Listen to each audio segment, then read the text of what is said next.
Welcome, ladies and gents, my name is Curci, and today we're going to be talking about The Witcher 3 Wild Hunt. Now, usually these types of games I'm super excited for and I can't wait to get into it, but I'm not going to lie, was a little intimidated of The Witcher 3. And the reason why is because I know that there's so much content involved in this, that a lot of the features in this game, like the combat and the crafting and things like leveling up, are all really in-depth, and I knew that this was going to be a game that was going to require a lot of my time and effort. But I do love these kinds of games where you could just lose yourself in the world. First of all, very beautiful world that this game is. I remember sitting there and I'm riding my horse and I'm like, you know what? This is a very pretty world. Even when it's storming out, like those trees are swaying, like you hear the leaves rustling, and it's just the world came to life. How many games do that? Like, how many games are just like, you know what? The weather system is gonna start kicking up before it actually happens. Usually in a lot of games, it's like, hey, it's really sunny out. It's raining now. But like I said, I love these kind of games that I get to lose myself in it, but it's a commitment. When you're out in the working world, doing your job, trying to pay bills, you don't have a whole lot of time to spend 100 hours in a video game. And when you do eventually find time to sit down and actually play the game, a lot of times there are giant breaks in between the last time you played and to the current time you play, so you forget a lot of things. Luckily for me, I kept it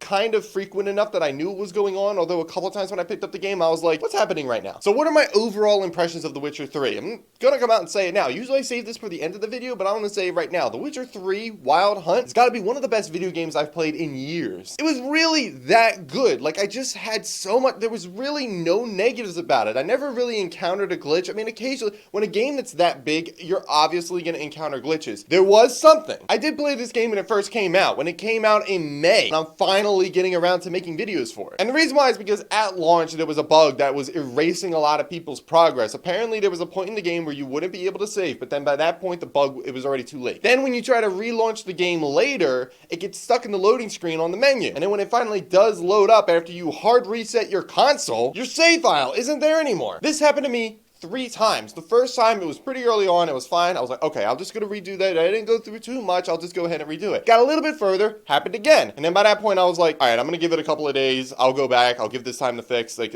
I can't play those 3 hours again. And right around the same time, it did it again. And at that point, I was like, you know what? Done. Not gonna play the game. Gonna just forget about it. It's out of my head. I have other stuff going on that I gotta do. I'll worry about those. Weeks and weeks and weeks go by, and then finally I'm like, all right, I can now focus on The Witcher 3. I'm gonna sit down. I know they fixed the bug because they announced that they fixed the bug, so let's get into it. But there was still like this bad taste in my mouth of like 3 hours of content, and I'm sitting there and I'm like, I've already seen all this. Like, this is boring to me. After you got through that, this was the greatest game in the world. Right now, I'm very happy with my experience that I had with The Witcher 3. First of all, I really liked the story elements in it. I really liked the voice acting and the dialogue. Like, all of that stuff was top notch. I really fell in love with some of the characters, really learned to hate some of the other characters, and there was also this mysticism to it, which is exactly what you would want out of a Witcher game. Like, this is a game that's very fantasy. There are creatures, there are werewolves, there are vampires. All these sort of mythical creatures are all over the place, and you as a Witcher are a monster hunter for hire. So a lot of times there's a werewolf out in the forest and you need to go kill that werewolf, and you get paid for it because you have to get paid for it because that's what a Witcher is. Now, there's so much lore in here. There's so much lore in this game where, like, there are pages upon pages of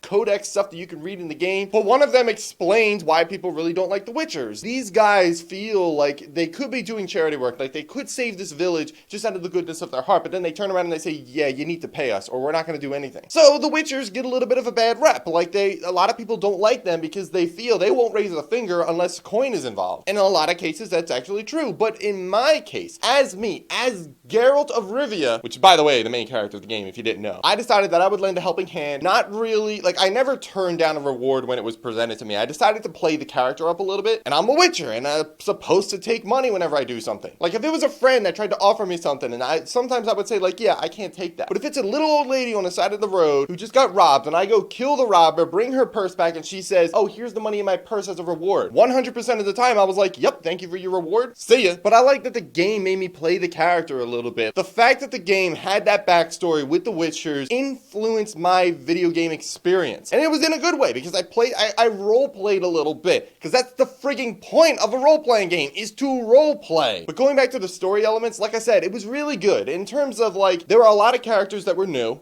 and you got introduced to them, and then sometimes the game would update saying like, hey, here's some information on this person that you didn't actually get, but here's some more additional information on what this character is. Like, this is the influence that this person has over the land that they govern. But then there are other characters from past Witcher games. Like I said, it's The Witcher 3. There are 2 other Witchers that came before that. So there are a lot of characters in past games that appear in this game. I'm really glad that the game just shrugged along as if you knew the story, because the game was keeping you updated. If you couldn't remember what a character was, the game updated some codec information so you could remind yourself. But if you had no idea, like me, I have no idea who Zoltan is, the game updated some codec and just showed you a little bit of information of like, okay, by the way, in the past, Geralt and Zoltan blank. I like that the game did that, where it helped remind you or educate you on these other characters that they know are in past games, and the game knows that not everybody playing The Witcher 3 played the past 2 games. And I never felt lost. Like, I looked up, very briefly skimmed through that, was like, okay, yes, I acknowledge that this is a person that Geralt has encountered in his past before, and now I have some basic information in my head, so now there's contact, now we can move forward. And some of that information that I read from the codex stuff, it impacted how I interacted with that person. I unintentionally got into like a love triangle with Yennefer and Triss. Even though I kind of broke off one of those relationships, it was still like, nah, I really like one of them, although I feel like I'm supposed to like the other one. Again, I role-played into the character, what I feel like that character would do in that situation. But at the same time, I played as me. Like, I wasn't a jerk. I wasn't an asshole when I played the game. I wasn't just like murdering as many people as I could. I was helping as many people as I could. Playing up the history that I learned from the little information stuff that the game would give me that impacted how I would interact with some of the other characters. Now, what is the general story of the game? Well, like I said, you play as Geralt of Rivia. He's a Witcher. And he's going out trying to find somebody close to him. I'm not going to tell you what that person is because I feel like that's a little spoilery and you need to experience this game without spoilers. But this person that he's looking for is also being pursued by the Wild Hunt. And the Wild Hunt are like these, I thought that they were like ghostly riders, but then they turn out later that they're physical. Like, they're not ghosts at all. And they're very magical, but man, they're intense. Like, probably one of the better video game villains in this game are the dudes from the Wild Hunt. Every time that theme kicked on, I felt like things are about to get real, and they're about to get real fast. And every time these guys go anywhere, every time they attack a village, it always leaves behind this sort of frost. And it doesn't matter if it's like in the middle of summer. When they show up, you think it's the dead of winter. Like in a lot of RPGs like this, there is actually literature. There was a book on the Wild Hunt, and the way that they talk about the Wild Hunt was almost like a lot of people believe them, like seriously believe that they're real, and they are because they're in the frigging game. But a lot of people kind of look at it as it's almost like UFOs for us or aliens for us or like Bigfoot sightings where it was just like, I saw the Wild Hunt. Yeah, don't worry about him. He's just crazy. Just don't listen to him. He's a little loopy. Now, the story did get to a point where I was like, hey, it's wrapping up right now, and then it kept going for more hours. Like, I played the game for like another week after that. Keeping in mind, I'm not playing it constantly 24 hours a day, but it was still like, this game kept going. It wasn't done. And it was probably mainly because of the fact that I had spent so long in the game because I was so invested in some of the other side stuff. Now, I love open world role-playing games that do that. Like, when the game has so many options in it and it starts pulling me away from the main story, that's good. That's exactly what you need from your open world game. Because you have games like Skyrim and Grand Theft Auto and Assassin's Creed, like, some of those games have a lot of really cool elements all over the place that make you want to go do those things. But then you have others, like, let's just say, for example, Watch Dogs. Watch Dogs had its story, and I felt that it was a good story. It was competent, but all of its other little side stuff, I didn't feel at all obligated or wanting to do those extra things. I just wanted to keep doing the story because that was the only thing that was worth doing. But then you have games like The Witcher 3 that have their little side quests that do have their own little mini story in them. And then some of those side quests lead into other side quests, and then those side quests lead into other side quests. Yeah, I mean, some of these quest lines, if you choose not to do them, are going to impact the ending, or if you choose to do them, are also going to impact it. Like, you can get different endings in a way, like a different epilogue scene, but you can choose not to do them. You don't have to do them. The game will still progress. You will still get to the end credit scene without doing those extra things. But they have their own little set storyline with the other characters that you've encountered, and it's just, this is a game that even though I've beaten it, even though I put out the review for it, and I've experienced the general idea of what this game is, I'm still going to keep playing this game even after I stop capping footage for it. Because you have your contracts, because as a Witcher, you go out to these notice boards, and then you see there's a contract for, let's just say, for example, a man's wife went missing, and then they found her body all mangled up, and now they want to find the thing that killed her. That's a contract. You go out there, find your price for the job that you're about to do, and then you go out there and you start finding clues. And this is some of the more immersive stuff that are in The Witcher 3. Because as a Witcher, you have heightened senses. You can hear things that most people wouldn't. You will be able to smell things like most people wouldn't. wouldn't be able to. Just from looking at the tracks, you can figure out if it's a guy or if it's a girl. And I like that the game added some dialogue with it, where like Geralt was out loud saying some of the things that he was saying, where it was just like, wide pelvis, small jaw, a woman. Around 30, judging by the teeth. It felt very investigative-y. Like, I just really enjoyed that, where, like, as I heard Geralt, I was like, yeah, I'm figuring out all this stuff. I'm not actually making that determination. The game's making it for me. But the point is, I felt like Geralt. I was immersed. It was awesome, and I did so many contracts doing that, just because I liked that experience. And what was also cool was that once you've put the pieces of the puzzles together and you figure out what the creature you're going after is, the game gives you the time of being like, yeah, you're about to go confront this creature. Why don't you go open up your bestiary, which basically gives you like, it's almost like the codec for the characters. It just tells you these are the creatures, this is what it is, but then also here are some of the weaknesses that it has, of like it's vulnerable to Igni, which are one of the spells that you can use. Maybe we should get this oil that's crafted to kind of add it to my sword so that when I do damage to it, it'll do bonus damage. The game gives you the time to prepare for the fight so that you don't go into it, get your ass handed to you, and then try to figure out, ooh, what's the best way of going about this? No, the game tells you, like, yes, you're a witcher. You have all this knowledge in your head. Just look at the stuff that you've examined, know what you're going after, and then properly prepare. Now, I'm kind of like weaving into the combat a little bit, so I might as well talk about it. The combat is a little challenging to grasp when you first start doing it. You basically have a fast and a strong attack, and then you can dodge, you can roll. If you parry correctly or you time it right, you'll be able to counter, which could lead your opponent open. Like, there are so many options that are in the combat. Like, there are 5 different signs that you can use, and signs are basically spells. There's one where you can put like a personal shield on yourself, and if you get hit, it basically just takes that damage and doesn't do any damage to you, it just absorbs it. Keeping in mind, it dispels your shield the second you get hit, but a lot of times you can level that up so that when you do get hit, it kind of explodes and it does damage to the guy who just hit you. You have one that has like a trap, you can put it on the ground. You have one that can like stun enemies or get your enemies to fight for you, or sometimes use that same spell in dialogue. Like, there are so many spells that you can use, and then the way you kind of string them together where you're like, all right, listen, this wraith is vulnerable to the trap spell. I actually can't hurt it unless it's in the trap spell, but it's also vulnerable to Igni. So I'm going to put the trap down, wait for it to get inside the thing, and then I'm going to blast Igni at it, and I'm going to start swinging at it with my silver sword. Which, by the way, Geralt has 2 swords. He has a steel sword and he has a silver sword. The game tells you right out of the gate, yeah, if their health bar is white or silver, use the silver sword. But other things like wolves, bears, or people,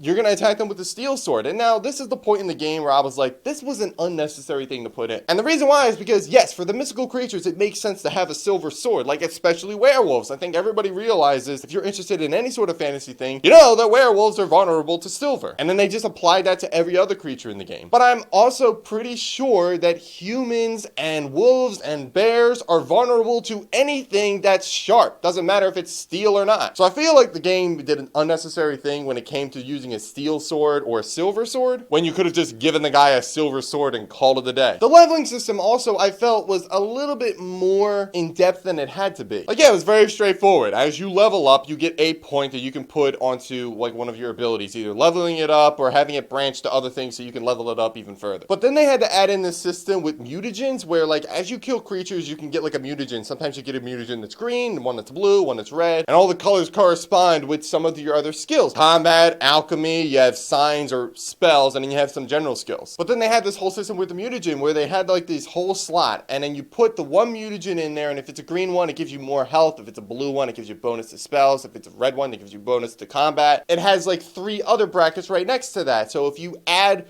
more green skills to the green mutagen, you get more health. Or if you add more blue to the blue mutagen, you get even more increased with signs. But the only way those skills can be activated is if you put them in those slots. I really wish that the game didn't do that, because there's a lot of things that I spent points on that I'm not even using because I don't have room for it over here. So in that respect, I feel like The Witcher 3 was a little bit more complicated than it had to be, and the same thing goes for the combat. That doesn't make it a bad game. Like, when you play in the combat and you're rolling around, like knowing when to roll, knowing when to parry, what spells to use against what creatures, and what strategies to use against if a guy has a shield, whatever the case may be, there are strategies that you have to use, and you have to be smart. Now, the whole crafting system and the alchemy, that was pretty straightforward. It was just like, yeah, as you go through, you accumulate these like recipes, and then here's how you get that chest plate, or here's how you get this potion. Now go find those ingredients, and you can go out and you can find them in the real world, or you can buy them from vendors. Like, it was straightforward. It was perfect. It was exactly what I kind of needed it to be. And as you play through the game, you start to realize that a lot of the vendors aren't aren't going to sell you good armor. A lot of times, if you want to increase your armor,